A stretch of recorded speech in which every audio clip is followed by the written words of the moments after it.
Heinrich Bullinger, the consolidator of the Reformation. Heinrich Bullinger was Ulrich Zwingli's successor, and for 44 years he pastored Grossmünster in Zurich.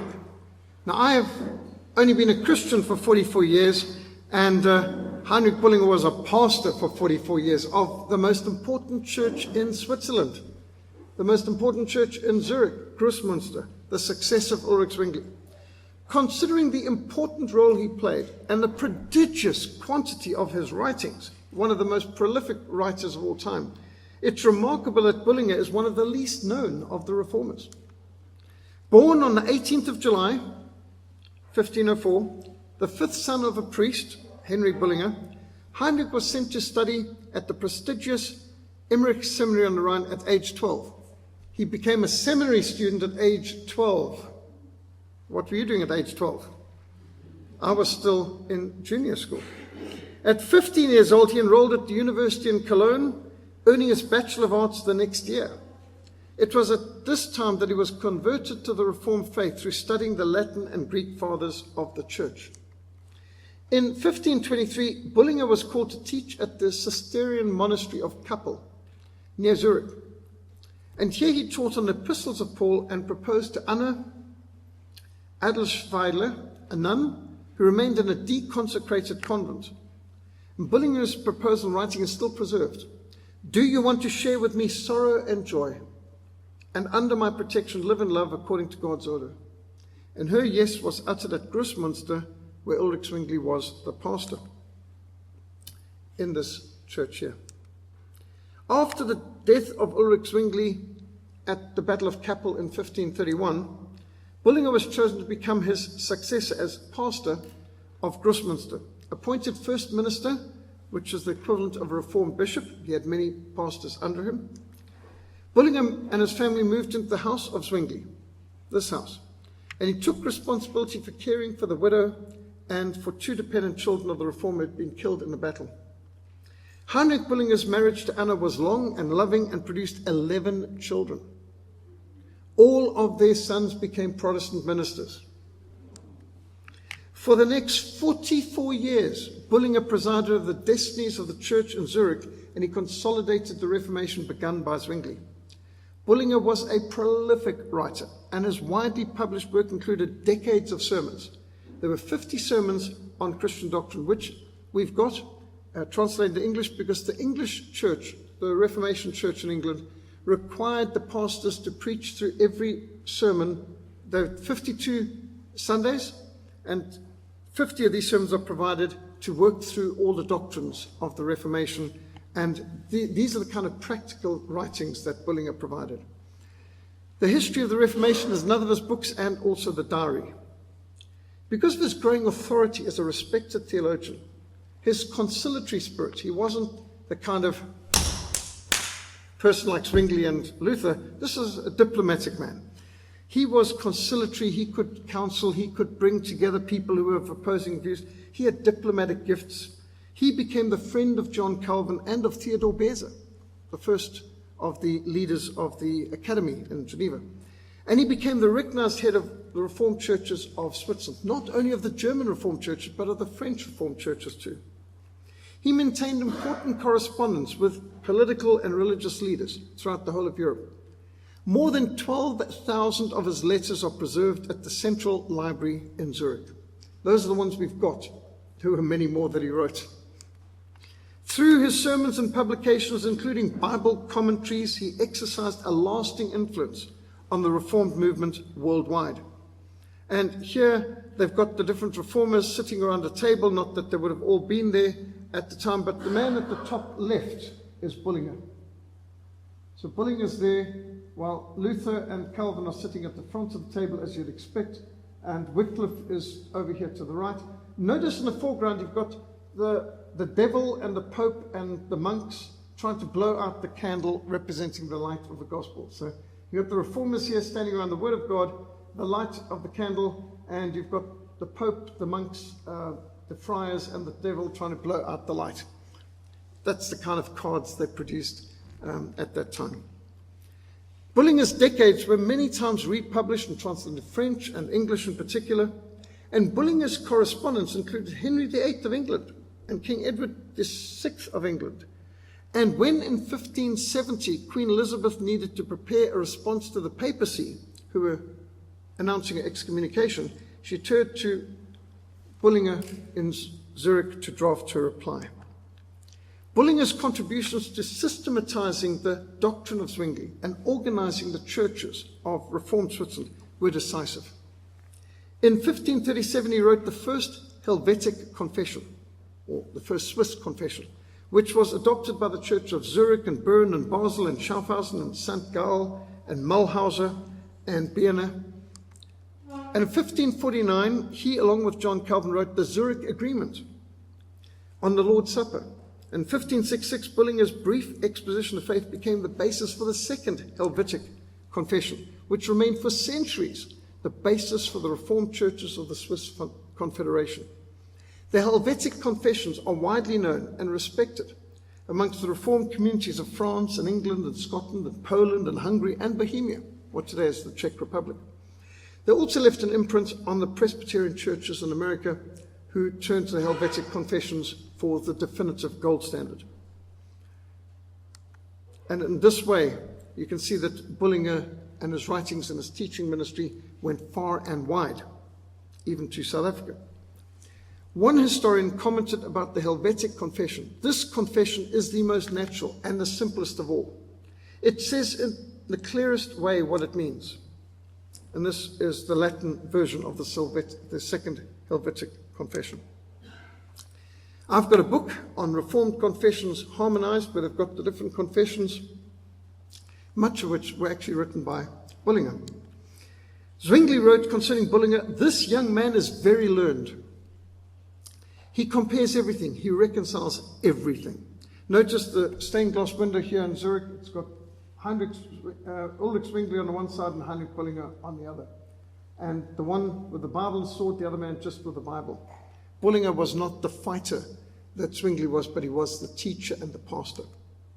John Calvin praised Bullinger in these words: "After Melanchthon came Bullinger, who has rightly earned great praise, because with doctrine he had an ease which made him most easy to read." Berthold Haller of Bern wrote, "God gave you the gift of explaining simply, of lifting the bushel and letting the light of the holy word shine."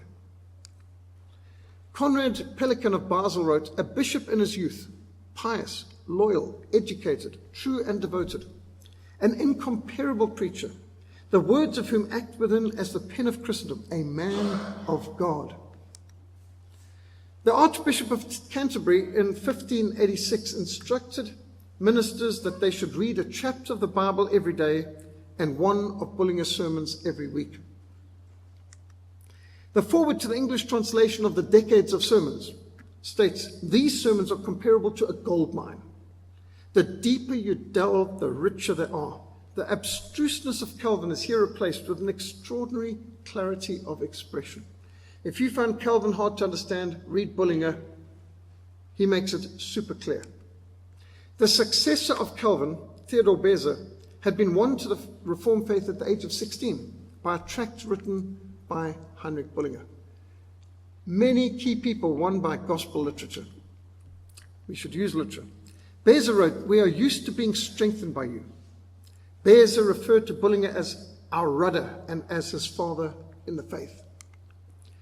Bullinger was a devoted pastor whose home was constantly open to the hungry, the lost, the persecuted, and the spiritual seeker. Although his salary was meager, he gave many gifts. He gave of his own small income to hospitals and institutions of mercy. Bullinger's preaching was powerful and his pen seldom rested. For 44 years, he maintained an average of preaching 7 times a week, and at 7 different sermons a week. His pastoral heart produced one of the first Protestant books on comforting the sick and the dying. Bullinger laid solid foundations, and he built upon the solid foundations laid by Ulrich Zwingli, and he provided an ecclesiastical and theological order that was thoroughly reformed. "Therefore, my beloved brethren, be steadfast, immovable, always abounding in the work of the Lord, knowing that your labor is not in vain in the Lord." Here you can see the churches in Zurich. This is an interesting picture because of the swans. You may recall the swan is symbolic of Luther and Lutheranism. Because when Professor Jan Hus was being burned at the stake, he made a joke. He said, "My goose is cooked." Now the name Hus means goose in Czech. So he says, "My goose is cooked." But 100 years from now, a swan will arise whose voice the Pope will not be able to silence. And that was 1415. 1415, Jan Hus was burned at the stake in Constance. And 100 years later came Martin Luther. And so the swan is always associated in Reformed circles as a Reformed bird. By the way, you know that the swan mates for life. They're inflexibly loyal to their mate for life. So this short chapter presentation on Heinrich Bullinger is a chapter in the greatest century of Reformation. Here to the right of the main doors to the Großmünster, the great cathedral, you can see Heinrich Bullinger's monument, a very humble, straightforward man. And while most people know of Zwingli, his very colorful predecessor, the work of Heinrich Bullinger was very solid, very effective in discipling and disciplining not only the churches and the communities in Switzerland, but bringing together all the groups, German and French Protestants in Switzerland, to work together and to be a great blessing to the refugees fleeing Bloody Mary's persecutions in England and laying foundations for the Reformation that would be in England. Here you can see some of the Alps in the background surrounding Zurich. There's Großmünster. And it gives you a bit of a feel for the terrain. I've ministered here many a time, and it's a very wonderful privilege to go to places of the Reformation and learn from them. We've got a lot of great Reformation resources on our website, and I would recommend you to make the name of Bullinger better known and hunt in the library for books by Bullinger, because in it you will find a lot of good resources for any pastoral ministry. Any questions, any comments on Heinrich Bullinger, Consolidator of the Reformation? Can I ask a question? How many of you here knew of Heinrich Bullinger before this morning? Anyone? Oh dear. Okay, so it just shows how it's important. He's a very important reformer, but he is the least known for some strange reason. But it's why we have sessions like this. Any questions on any of the presentations this morning? Martin Luther, Ulrich Zwingli, Heinrich Bullinger. Yes. I'll go back what you say that the Muslims, they go to Mecca, where there is a stone that falls from Mecca. They surround it every year in Mecca. The Kaaba. Yeah. So my question is, what is the reason behind? What did happen for that stone to fall from Mecca? Why? Yeah. What is that motive? Okay, so this carries on from yesterday when we were talking about what the Reformers taught on Islam, and that the Muslims have a mere idol in the place of God. And the Kaaba, all Muslims around the world, 1.7 billion of them, something like that, bow down 5 times a day, if they're all being faithful, towards not just Mecca, but towards the Kaaba. Now, the Kaaba predates Muhammad. This is something very interesting. There's a lot of evidence that there was a Kaaba in Mecca, which was a site of pilgrimage going back to the pagans in Arabia. And in fact, Muhammad claims to have come and cleansed the Kaaba and thrown out hundreds of idols. There are apparently hordes and hordes and hordes of idols in the Kaaba. And of course, so the Kaaba and people bowing to it and doing pilgrimage to it long predates Islam. That's a fact.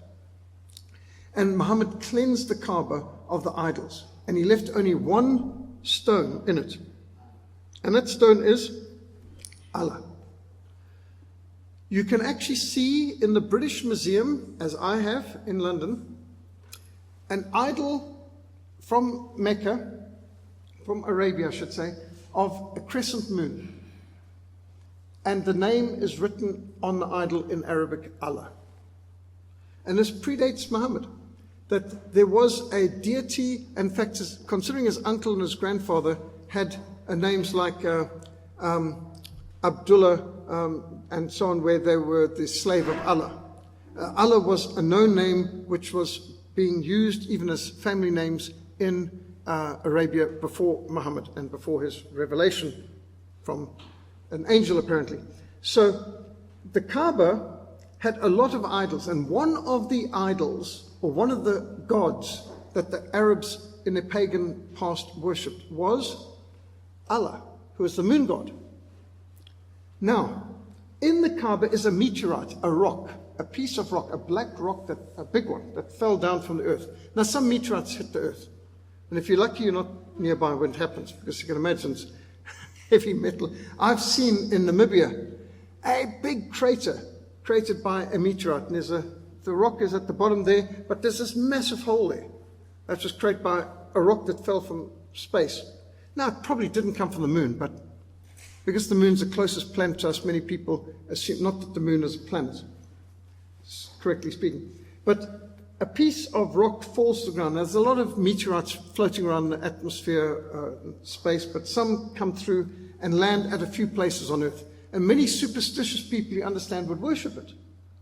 Now, Muhammad gets rid of all the idols, all the stone idols and whatever of different gods, and who knows what was there, Baal and Asherah, or who knows, Kronos. But all he left there was the meteorite, which was symbolic of Allah, because Allah is the moon god. And so it's an intriguing thing that what the Muslims are actually bowing down to is a rock in a box, which predates Islam and predates Muhammad. And it's symbolic of the moon god, who Arab pagans worshipped even before Muhammad and Islam.